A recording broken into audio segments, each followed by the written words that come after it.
Hello children, how are you? I think we were fine. Today's topic is classes of conjunctions. First type of coordinate conjunction.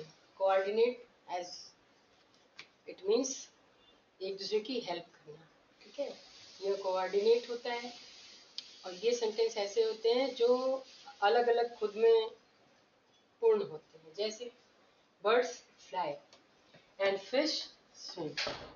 अब हम birds fly कहें it is complete, अगर हम fish swim कहें तो भी complete. बीच में हमने इसको किससे जोड़ा है? एंड से जोड़ा है, ठीक है। ये देखिए ये एंड है।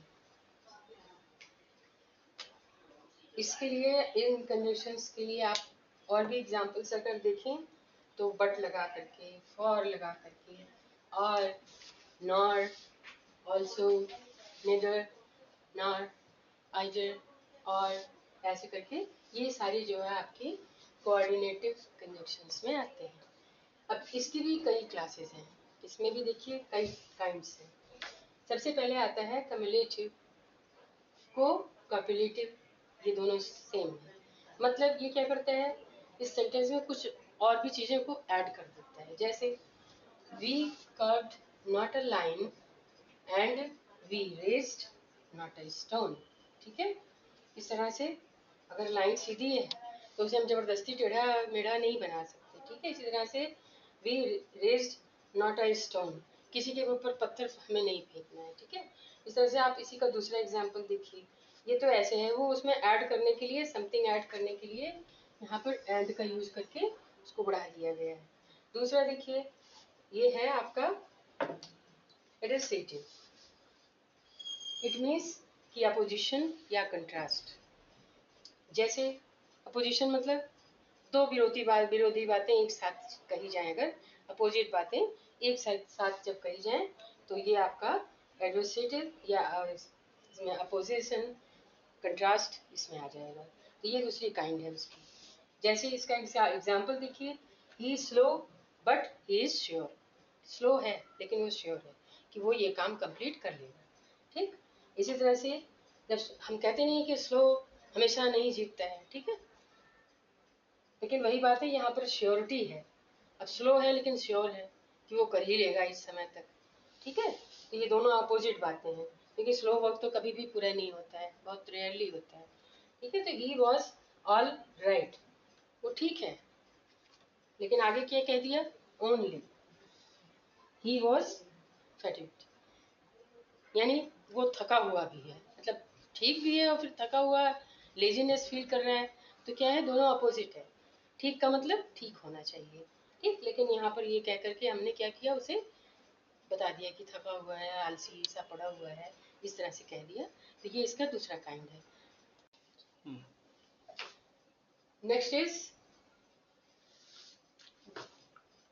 क्या लिखा है,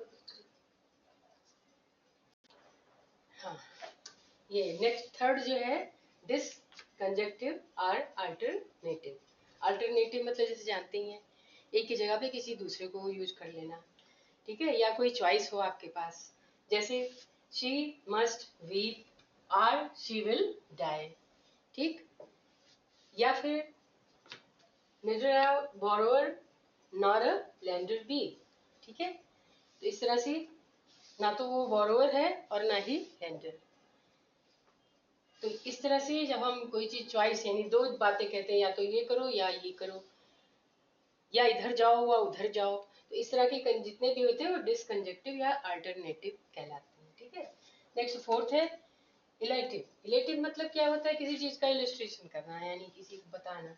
जैसे समथिंग सर्टेनली फेल इन, मतलब कुछ तो गिरा मगर क्या गिरा पता नहीं है, इसीलिए हम क्या करते हैं, something certainly fail in, for I heard I splash.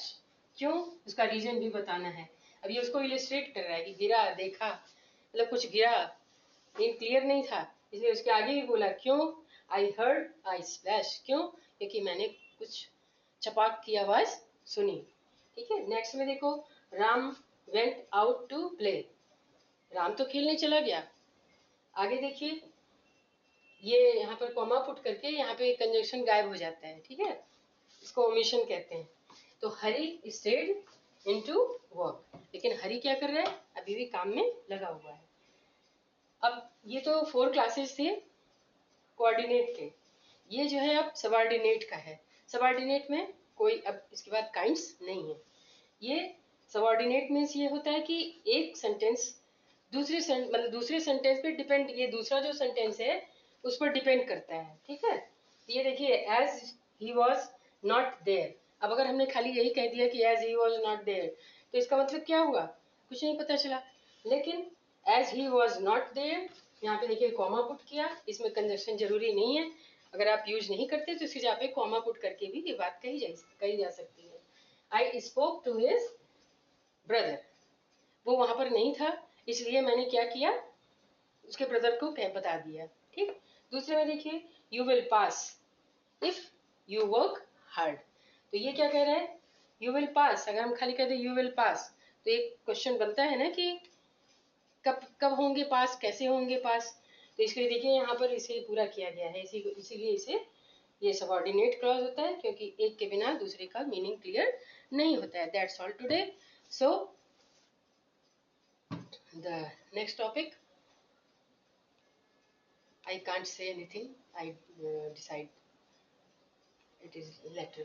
So uh, for more regular updates, subscribe our channel Alpha Tutorial 888 and press bell icon and like it.